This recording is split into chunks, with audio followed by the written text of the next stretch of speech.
So hello everyone and welcome to the channel.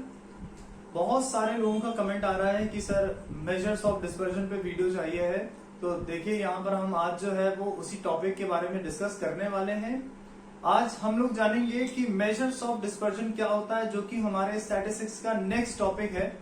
तो बहुत ही ध्यान से देखेंगे हम, क्योंकि ये थोड़ा सा लेंथी होने वाला है पर है बहुत ही आसान। हम लोग वन बाय वन सारी मेथड्स को डिस्कस करने वाले हैं इस वीडियो लेक्चर में। तो इस वीडियो लेक्चर को एंड तक जरूर देखें।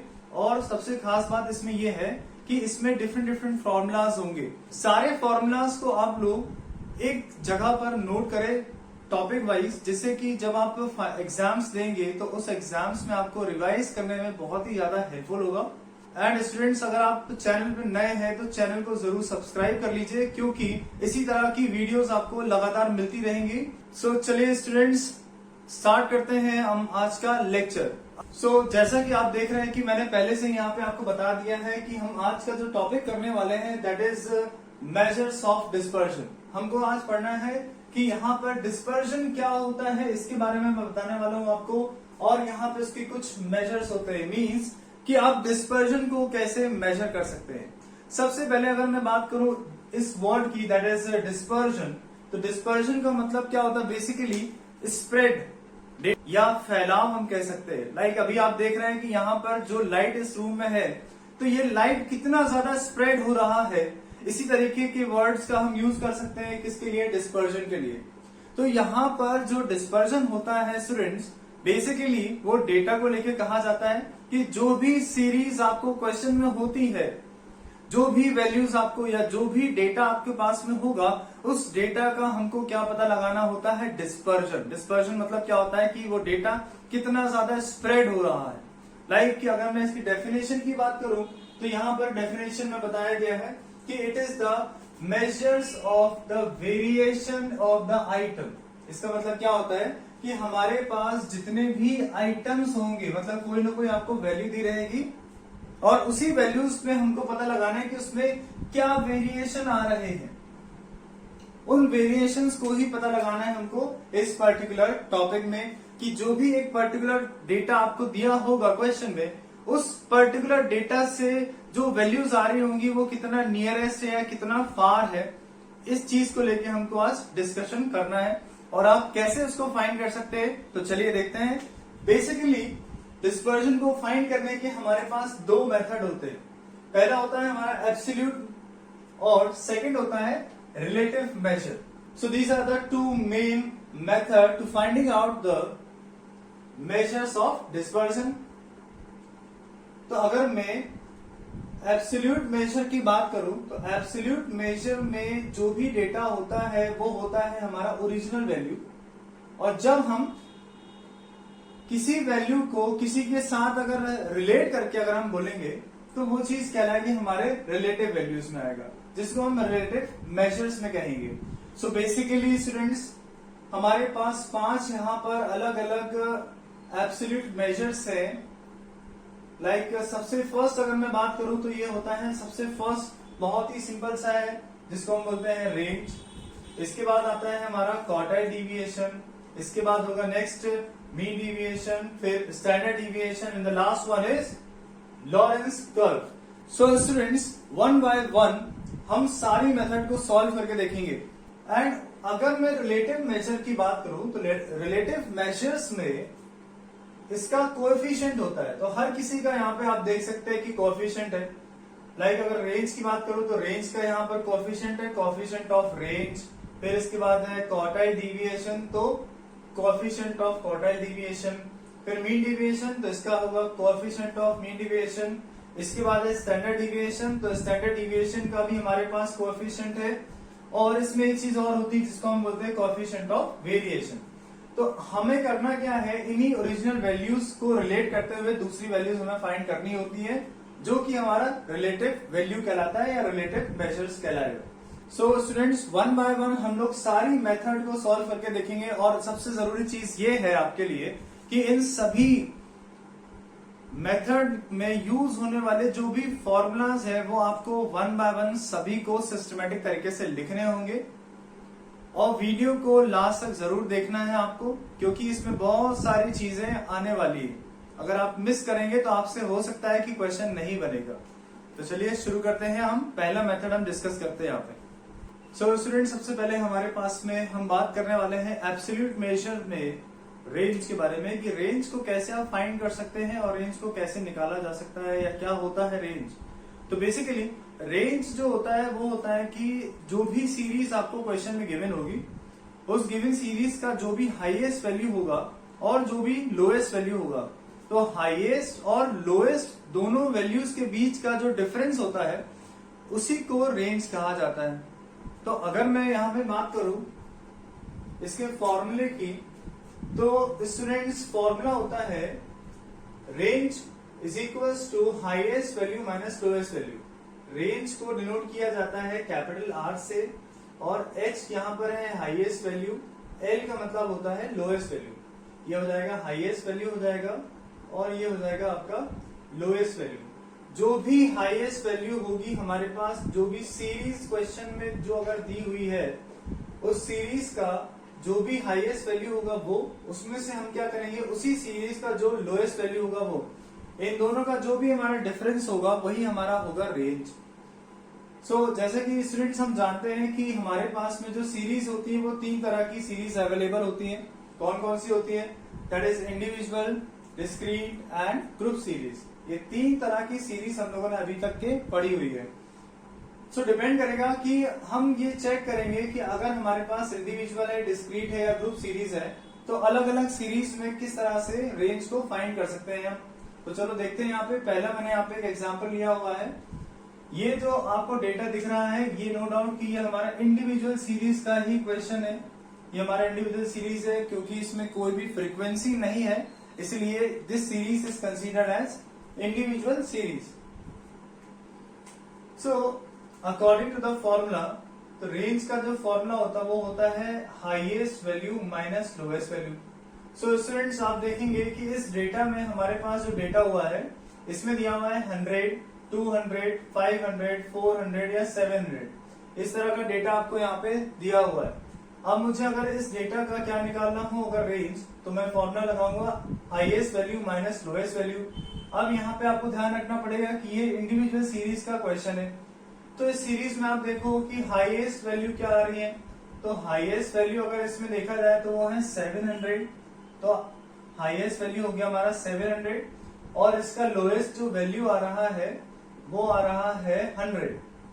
तो मुझे क्या करना होगा, बस इन दोनों को सब्ट्रैक्ट करना है, मेरा आंसर आ गया। तो फॉर्मूला होगा R is equals to H minus L, जिसमें आएगा हमारा 700 माइनस 100, तो इसका आंसर हो जाएगा 600। बस इतना सा ही स्टेप हमें यहाँ पे करना होता है। तो यहाँ आ गया हमारा रेंज। इसका हमारे पास रिलेटिव मेजर भी होता है, तो मैं रिलेटिव मेजर भी आपको इसके साथ में बता रहा हूं। अगर मैं इसी का रेंज का अगर मैं रिलेटिव मेजर देखूं तो वो होता है हमारा कोएफिशिएंट ऑफ रेंज। वो क्या होता है? कोएफिशिएंट ऑफ रेंज होता है। मैं साथ में इसलिए बता रहा हूं क्योंकि वो आपको ज्यादा इजी पड़ेगा। अगर मैं इसका कोएफिशिएंट निकालूं तो फॉर्मूला बनेगा, so the formula will be coefficient of range is equals to highest minus lowest, जो कि हम लोगों ने अभी किया था। जो हमारा फॉर्मूला था रेंज का एज इट इज आ गया, बस हमें अपॉन में इसी वैल्यू को ऐड करना होता है। तो इतना सिंपल सा फॉर्मूला है, इसलिए मैं आपको इसके साथ साथ ही करवाते चला जाऊंगा। सो स्टूडेंट्स, अगर मैं इसी डेटा का आपसे पूछूं कि इसका कोएफिशिएंट ऑफ रेंज क्या होगा, तो जैसे कि हम जानते हैं कि हाईएस्ट वैल्यू हमारे पास 700 है और लोएस्ट वैल्यू हमारे पास 100 है, तो सेम वैल्यू यहाँ पर हमको रखनी है। इट मीन्स कि क्या होगा, ये 700 माइनस 100 हो जाएगा और अपॉन में इन्हीं को हमें क्या करना है, ऐड कर देना है लाइक दिस। तो इसको फर्दर हम सॉल्व करेंगे तो ये हो जाएगा हमारा 600 और अपॉन में हो जाएगा ये हमारा 800, जिसको हम फर्दर कैंसिल करके सॉल्व कर सकते हैं। तो ये हो जाएगा 2 3 जा 2 4 जा, जिसका आंसर आएगा 3/4। सो स्टूडेंट्स, इसको फर्दर सॉल्व करेंगे तो इसका आंसर आएगा 0.75। तो ये आपका फाइनल आंसर होगा। सो स्टूडेंट्स, ये आ गए हमारे दोनों वैल्यूज। 600 आपका रेंज है और इसी डेटा का, इसी सेम क्वेश्चन का कोएफिशिएंट ऑफ रेंज आ रहा है 0.75। तो ये हमारा रेंज में इंडिविजुअल सीरीज में आप ऐसा ही करेंगे। अब मैं बात करूंगा आपसे नेक्स्ट, हमारी जो सीरीज है वो है डिस्क्रीट सीरीज। ओके स्टूडेंट्स, तो ये हमारे पास में जो क्वेश्चन है, ये जैसे कि दिख रहा है कि ये जो क्वेश्चन है ये डिस्क्रीट सीरीज का क्वेश्चन है, बिकॉज कि यहाँ पे हमको क्वेश्चन में साइज दिया हुआ है और फ्रीक्वेंसी भी आ चुकी है। तो ये जो क्वेश्चन हो जाता है ये हमारे डिस्क्रीट सीरीज का क्वेश्चन है। जब आपको डिस्क्रीट सीरीज के केस में यदि हमको रेंज फाइंड करने को कहा जाएगा तो formula will be the same, कोई चेंज नहीं है फॉर्मूले में। फॉर्मूला हमारा यही रहने वाला है, range is equals to highest value minus lowest value. और मैं अगर इसी के कोएफिशिएंट की मैं बात करूं, कोएफिशिएंट ऑफ रेंज, तो भी फॉर्मूला हमारा सेम रहने वाला है जो इंडिविजुअल में लगा था, राइट। तो ये फॉर्मूले हमको यहाँ पे प्रोडक्ट करना है और हमें हमारी वैल्यू फाइंड करनी है। बेसिकली सबसे पहले यहाँ पे ध्यान देने वाली बात किया है वो ये है कि यहाँ पे सीरीज हो चुकी है चेंज। सीरीज चेंज हो गई मतलब फ्रीक्वेंसी आ गई। इसके पहले हमारे पास जो डेटा था वो था हमारा इंडिविजुअल सीरीज, जिसमें सिर्फ आपको एक वैल्यू दी थी। अब हम देख रहे हैं यहाँ पे फ्रीक्वेंसी भी आ गई। तो क्या अब इस क्वेश्चन में जब अगर आपको फाइंड करना है रेंज, तो रेंज को फाइंड करने के लिए क्या हमें फ्रीक्वेंसी की कोई रिक्वायरमेंट है क्या? तो ऐसा कुछ भी नहीं है। हमें क्या देखना है, हमारी जो भी हाईएस्ट वैल्यू, तो जो हम देखेंगे वो हमारा डेटा होगा साइज से। तो हमें साइज में से जो आपको यहाँ पे एक्स दिया हुआ है, इसी एक्स में से हाईएस्ट वैल्यू पता लगानी है और इसी एक्स में से लोएस्ट वैल्यू क्या है। सो स्टूडेंट्स, यहाँ पर फ्रीक्वेंसी का कोई भी यूज नहीं है, इसका आप खास ध्यान रखें, यही चेंज है इसमें। क्वेश्चन में अगर हम ध्यान देता हूं, यहाँ पर साइज में जो हाईएस्ट वैल्यू आ रहा है वो है 60, तो 60 हमारा एच हो जाएगा और लोएस्ट वैल्यू यहाँ पे है 10, तो लोएस्ट वैल्यू हमारी हो गई 10। बस हमें क्या करना है, अब इन दोनों वैल्यूज को फॉर्मूले में रखना है। सबसे पहले मैं रेंज निकालूंगा, तो रेंज का जो फॉर्मूला है वो है R is equal to H minus L. Highest value इस क्वेश्चन में है 60 और लोएस्ट वैल्यू इस क्वेश्चन में है 10, जिसका आंसर हो जाएगा 50। तो ये आ गया हमारा रेंज।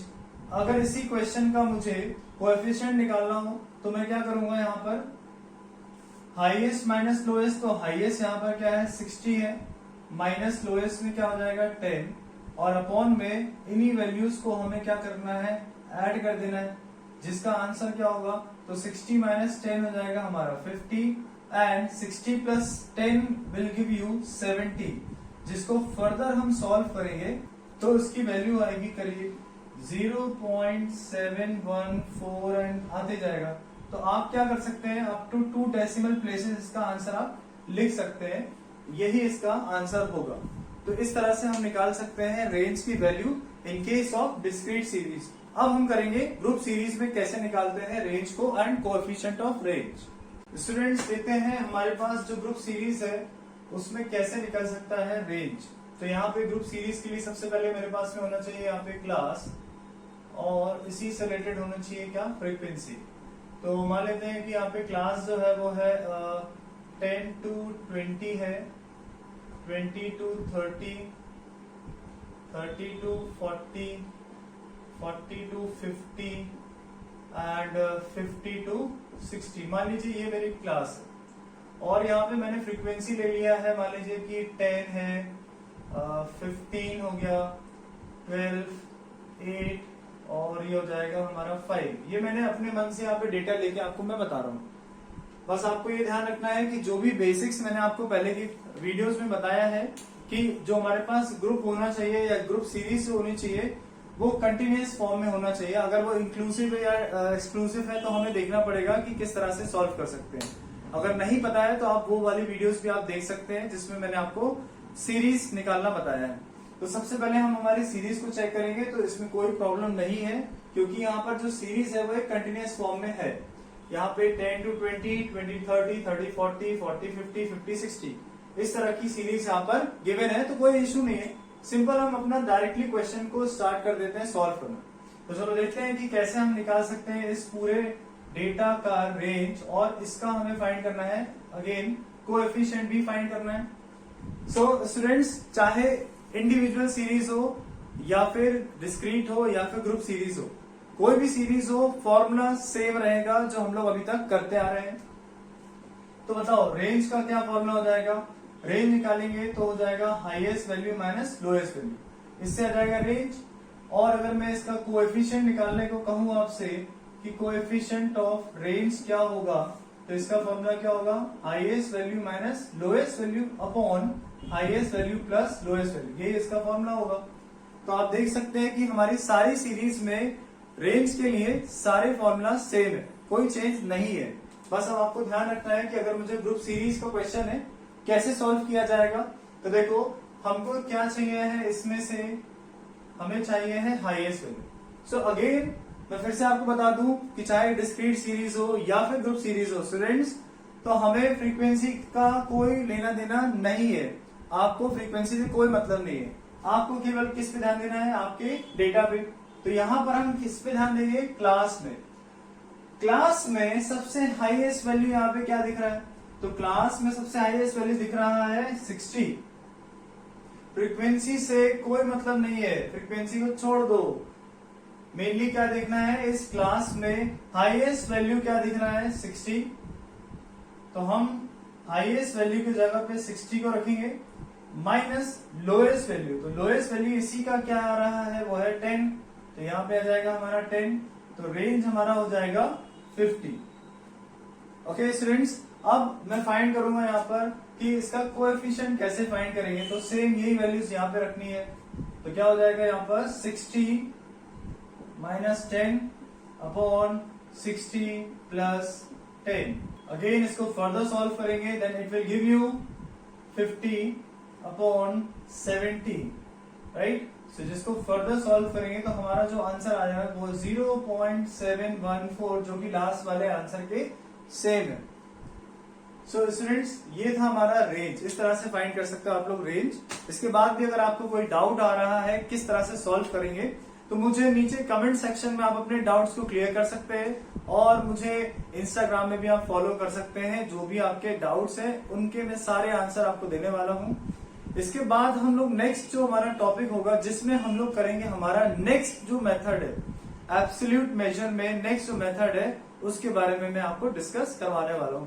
तो चलिए स्टूडेंट्स, आज का वीडियो कैसा लगा मुझे नीचे कमेंट सेक्शन में बताएं, और वीडियो को ज्यादा से ज्यादा लाइक करें, शेयर करें और चैनल को जरूर सब्सक्राइब कर लीजिए। So thank you so much, मिलते हैं नेक्स्ट वीडियो में।